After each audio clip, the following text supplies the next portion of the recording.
Oi, oi, welcome, welcome. Christiane here and Denis, and today we are bringing you a Pitta dosha pacifying class. And in case you're wondering what really that means, is dosha is the word in Ayurveda that is used for how certain energies, there's really three energies, govern every aspect of life, including our physiology and our psychology.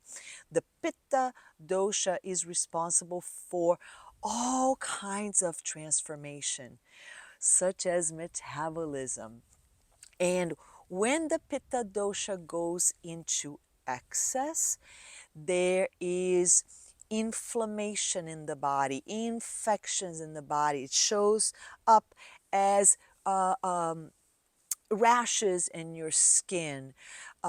In the psyche, there will be criticism, impatience, irritability, even anger. So, but when Pitta dosha is balanced, boy, then you have clear vision, the capacity to accomplish so much, the capacity to gather groups and see a vision manifest, come to fruition. So if the dosha is in a little bit of excess, we look for ways, for tools to restore that balance. And the asana practice, the physical yoga, is just one way to do it. Because the heat of the sun is also here in our solar plexus, it's of great benefit to have a practice where we are bringing the solar plexus to the ground, because the ground has a cooling quality. So we're going to start out on our bellies. And as a bonus, we have here all this water, which naturally has a cooling effect as well. So a water fountain near you, something that reminds you of the water element, will be of great benefit too. So just taking a moment here, Denis, just to check in with how you're feeling, to feel the support of the earth, and to give your attention to your breath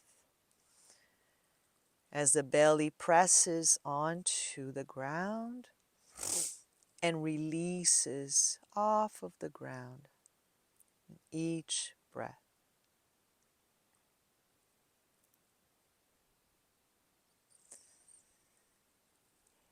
And then from here, I'm going to ask you all to bring the hands out to the side. So just beneath the shoulders, the palms of your hands pressing down on the ground. And then here, of course, you want to make sure that the shoulders are not jammed up. So a broadening of the shoulders, as if there were loving hands on your left shoulder, encouraging the left shoulder to come to meet that loving hand. And then a loving hand on the right shoulder, encouraging that shoulder to meet that loving hand. And then a hand in the base of the skull, in the area of the neck, encouraging that area to lengthen and open up as well. So then from here, go ahead and rest the head back down. Rest the arms as well. So this is now we know where we're going. But now let's focus on the lower part of the body and how that can support the lift. We're going to move in the direction of locust pose. So go ahead and extend the right leg up, but more in the direction of back so that there's no bend in the knee. So encouraging all those muscles around the knee joint to support the joint. So really using the quadriceps, the fronts of your thighs, to provide access to that. So from the pelvic floor, you're extending that leg out.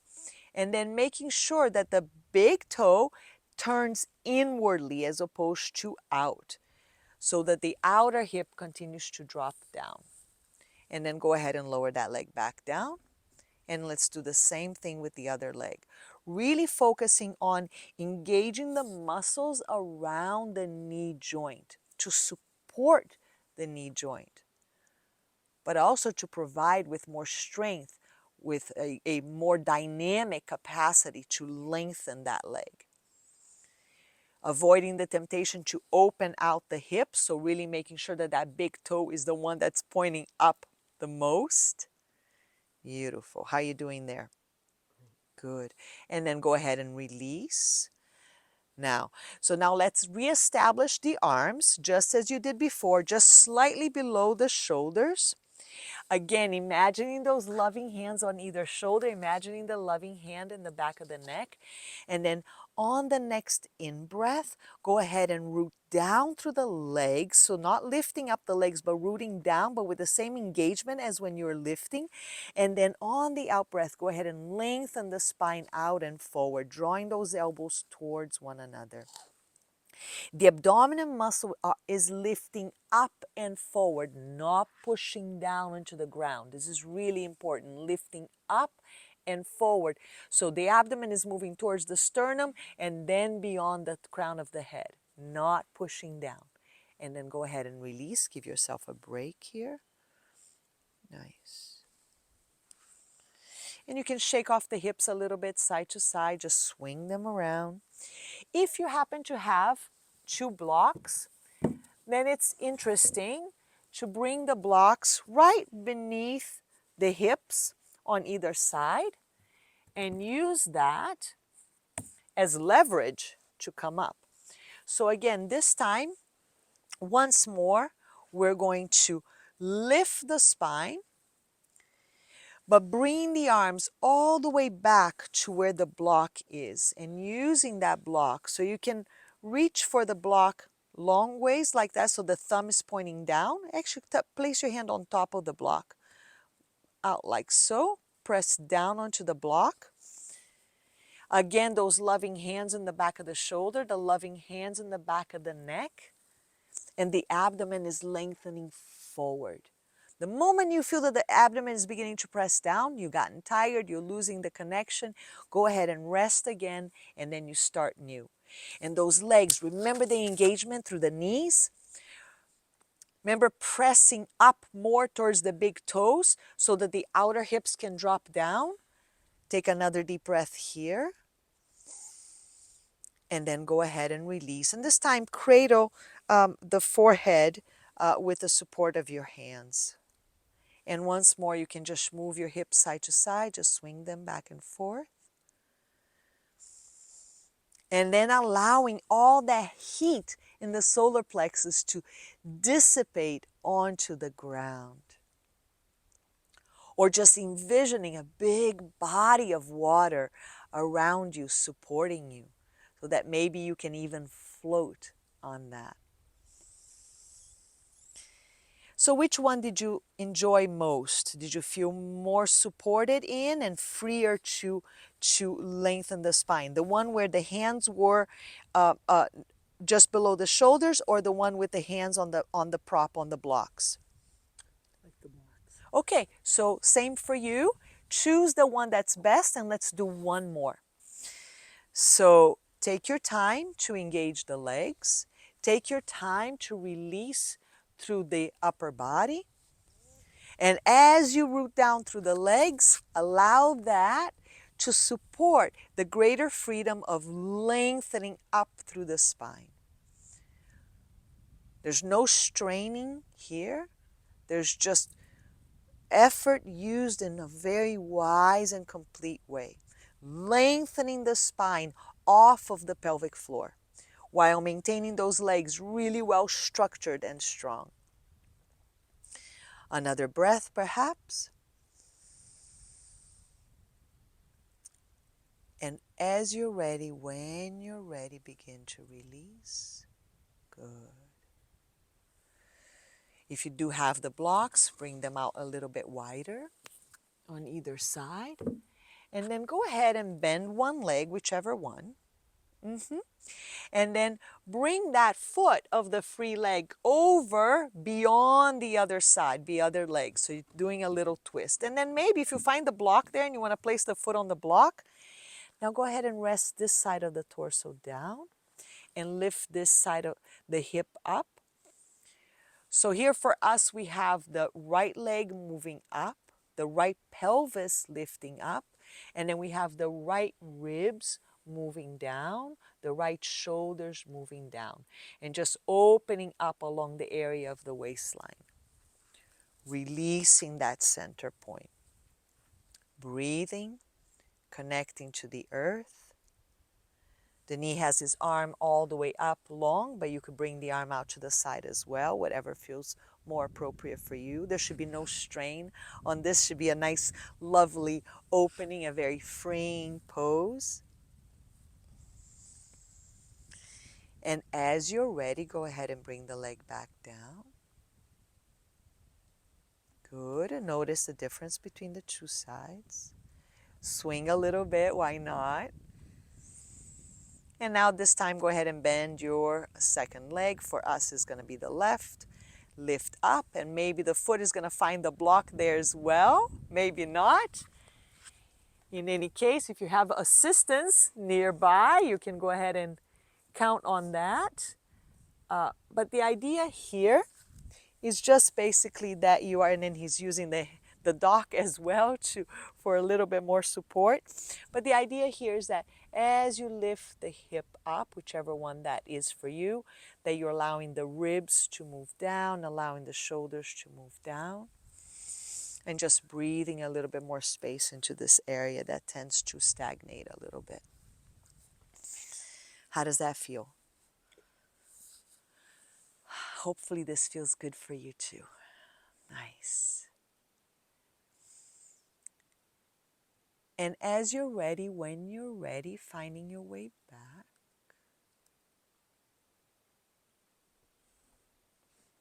And you can just swing the hips a little bit more and just come back to that resting position where you first started, and just checking in to see how it feels now after the work that you just did. So the Pitta mind might be saying, I need a little bit more challenge here in my practice now that I'm finally on the mat. So we're going to give you a little challenge. In fact, something that Harvard did a study on, that is a tool for measuring one's capacity or longevity. So we are going to play with that. I know you've played with this before. So let's go ahead and come into a standing position.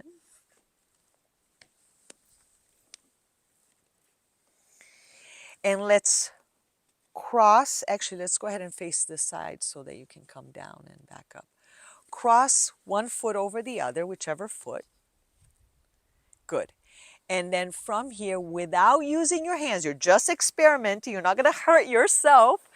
As that's always an edge that the Pitta plays, right? The mind wants to conquer it all, but just being respectful of where the body is. You're going to go ahead and come down onto the ground, ideally without using the hands to assist you. And then from here, finding your way back up, ideally without using the hands to assist you. So maybe it's sometimes a matter of just adjusting the feet a little further out, using the abdomen to swing up. Excellent. So lots of longevity here with this one. And then just take a pause there in Tadasana, switch sides, and see how you do with that. And maybe for you at home, moving in the direction of sitting and standing without having to use your legs. That may very well start without using the legs. That would be good. Stand and sit without using your legs. That's the next challenge. That's like beyond longevity. That's like for transcending this life. So maybe you feel like doing one or two more with each leg. Yeah. Good. Awesome. It's difficult. This is a really challenging one. And then switch. And just remember, it's also a matter of just working from the core and also keeping your gaze out. That makes a difference. And then sitting and standing with the legs outside to side.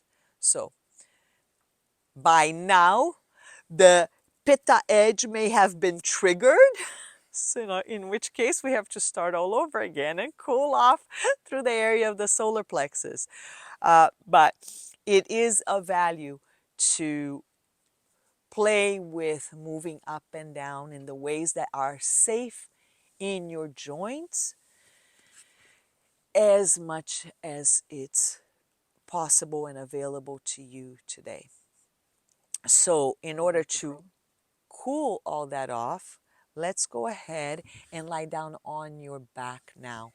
And we're going to use this block at the base of the skull. And you may find that you also want a blanket because maybe the block is a little bit too hard. So do you mind if I move the ponytail down just a little? Okay, and if you have any gadgets in your hair, you move that. So a block under the head. If you don't have a block, it could be a couple pillows. You can get creative, no problem.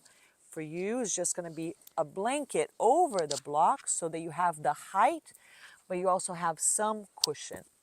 So go ahead and lie down there. Good.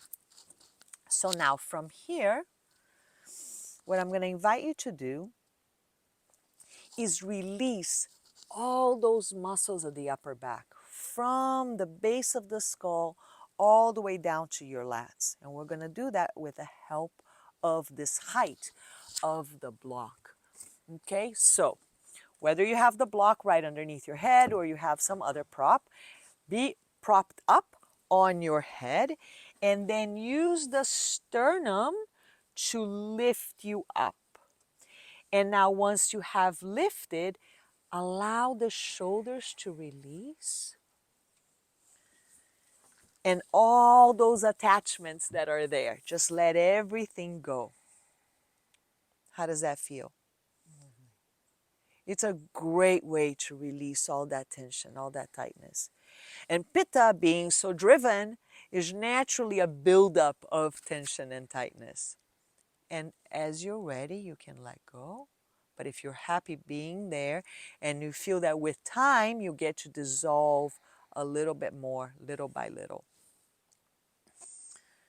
So take your time, enjoy that. And as you're ready, when you're ready, bring it down. And then I encourage you to do it a few times.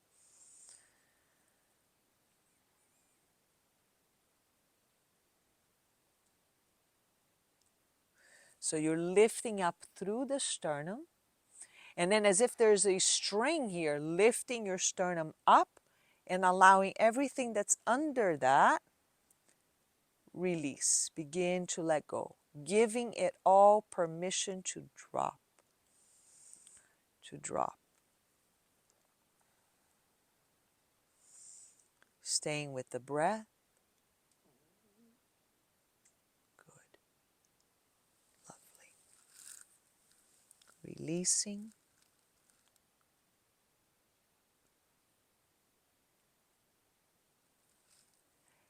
And as you're ready, how about one more? As you're ready.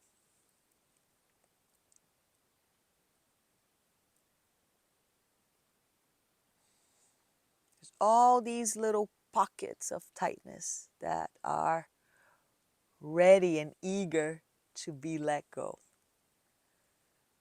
And here's a great chance to do that.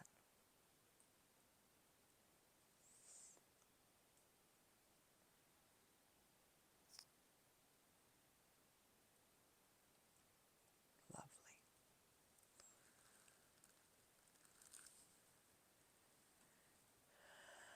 It's such a great practice to bring ourselves to a position where we can physically let go. And then from here, let's go ahead and remove the block. And then for the Shavasana, I'm going to invite you to either lie in corpse pose like the knee is right now, or maybe come back to your abdomen like we first started. Which do you prefer?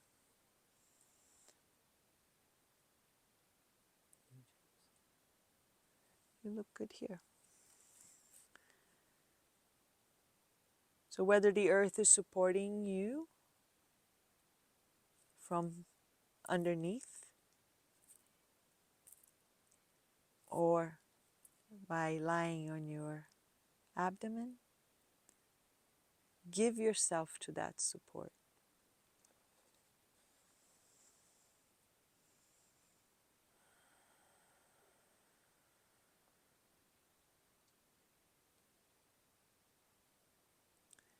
The earth element will always cool off excess pitta. So whenever any of those little triggers that I mentioned in the beginning of our class show up for you, and naturally they do, we live in a driven world, we live in a pitta world in a lot of ways, and we have a lot of the pitta dosha in us perhaps as well. It's good to turn to the earth to help us dissolve that excess so that we can thrive in this amazing energy that is the energy of transformation.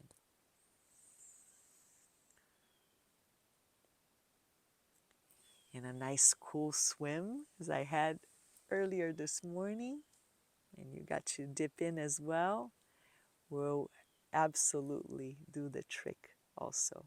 There's so many beautiful tools for bringing more coolness to the pitta dosha.